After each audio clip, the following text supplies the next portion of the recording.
Inter తర్వాత డిగ్రీతో పాటు IAS prepare అవ్వండి. 3 years లో ఐఏఎస్, ఐపీఎస్, ఐఎఫ్ఎస్, ఐఆర్ఎస్ లాంటి ఉన్నత ఉద్యోగాలలో సెటిల్ అవ్వండి. Vintage IAS academy, AC residential campus. Phone number 7770033722. ఇవాళ గ్రామీణ భారత్ బంద్ కు రైతులు పిలుపునిచ్చారు. కేంద్ర ప్రభుత్వ తీరుపై నిరసనగా భారత్ బంద్ కు పిలుపునిచ్చినట్లు సంయుక్త కిసాన్ మోర్చా ప్రకటించింది. బంద్ కు పలు కేంద్ర కార్మిక సంఘాలు కూడా మద్దతు ప్రకటించాయి. ఇవాళ ఉదయం 6 గంటల నుంచి సాయంత్రం 4 గంటల వరకు బంద్ కొనసాగుతుందని రైతు సంఘాల నేతలు ప్రకటించారు. అదేవిధంగా ఇవాళ మధ్యాహ్నం 12 గంటల నుంచి సాయంత్రం 4 గంటల వరకు జాతీయ రహదారులన్నింటినీ స్తంభించేస్తామని తెలిపారు. ఇందుకు రైతులందరూ సహకరించాలని కోరారు కార్మిక సంఘాలు. కాగా భారత్ బంద్ నేపథ్యంలోనే కొన్ని చోట్ల విద్యాసంస్థలు మూతపడనున్నాయి. మరికొన్ని చోట్ల యథావిధిగా కొనసాగనున్నాయి.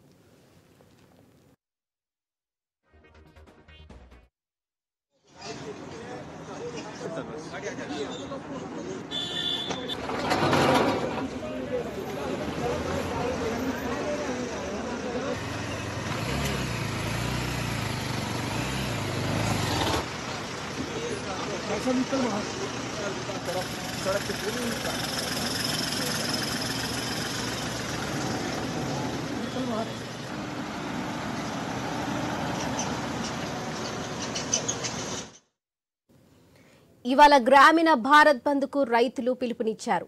కేంద్ర ప్రభుత్వం తీరుపై నిరసనగా భారత్ బంద్ కు పిలుపునిచ్చినట్లు సంయుక్త కిసాన్ మోర్చా ప్రకటించింది. బంద్ కు పలు కేంద్ర కార్మిక సంఘాలు కూడా మద్దతు ప్రకటించాయి.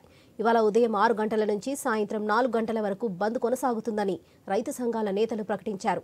అదేవిధంగా ఇవాళ మధ్యాహ్నం 12 గంటల నుంచి సాయంత్రం 4 గంటల వరకు జాతీయ రహదారులన్నింటినీ స్తంభింపచేస్తామని తెలిపారు. ఇందుకు రైతులందరూ సహకరించాలని కోరాయి కార్మిక సంఘాలు. కాగా భారత్ బంద్ నేపథ్యంలోనే కొన్ని చోట్ల విద్యాసంస్థలు మూతపడనున్నాయి. మరి చోట్ల యథావిధిగా కొనసాగనున్నాయి.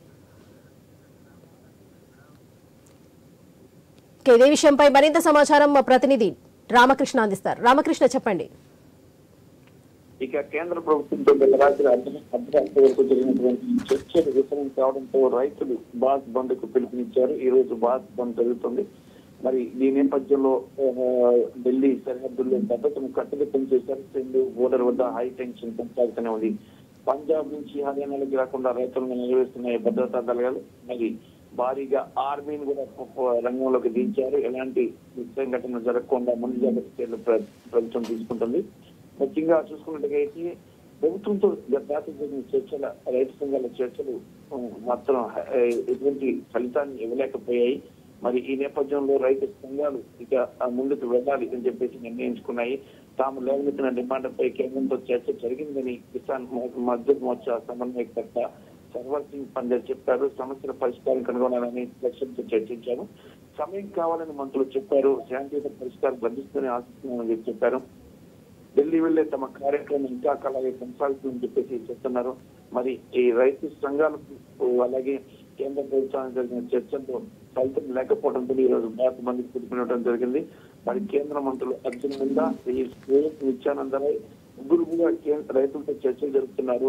రౌండ్ టేబుల్ చర్చల ద్వారా సమస్యను పరిష్కరించుకోవాలనుకున్నప్పటికీ కూడా అది సాగలేదు. మరి ఈ ఆదివారం నుంచి ఒక విడతల వారీగా చర్చలు జరుగుతూనే ఉన్నాయి. మరి అయినప్పటికీ కూడా చర్చల్లో ఫలితం రాలేదు. రైతులు శంభు సరిహద్దులో ముందుకు సాగుతున్నారు. ఇది కాల్పుల విరమణకు కూడా అంగీకరించిన హర్యానా పోలీసులు పారామిలిటరీ బలగాన్ని రంగంలోకి దించారు. మరోవైపు శాంతియుతంగానే నిరసన కొనసాగిస్తున్న రైతులపై టియర్ గ్యాస్, వాటర్ క్యాప్ కూడా పోలీసులు ప్రదర్శించడం చూస్తుంటే ఇక పరిస్థితి విపరీతంగా మారే అవకాశం ఉంది. ఈ రోజు భారత్ బంద్ కి అన్ని రైతు సంఘాలు కూడా మద్దతు ఇస్తున్నాయి. ఎలాంటి ఈ అవాంఛనీయ సంఘటన జరగకుండా పోలీసులు అయితే మాత్రం శంభు బోర్డర్ దగ్గర శంభు బోర్డర్ నుంచి ఢిల్లీ వరకు 240 మంది పోలీసుల మేరకు మరి బలగాలను రంగంలోకి దించారు. Right Ramakrishna, thank you.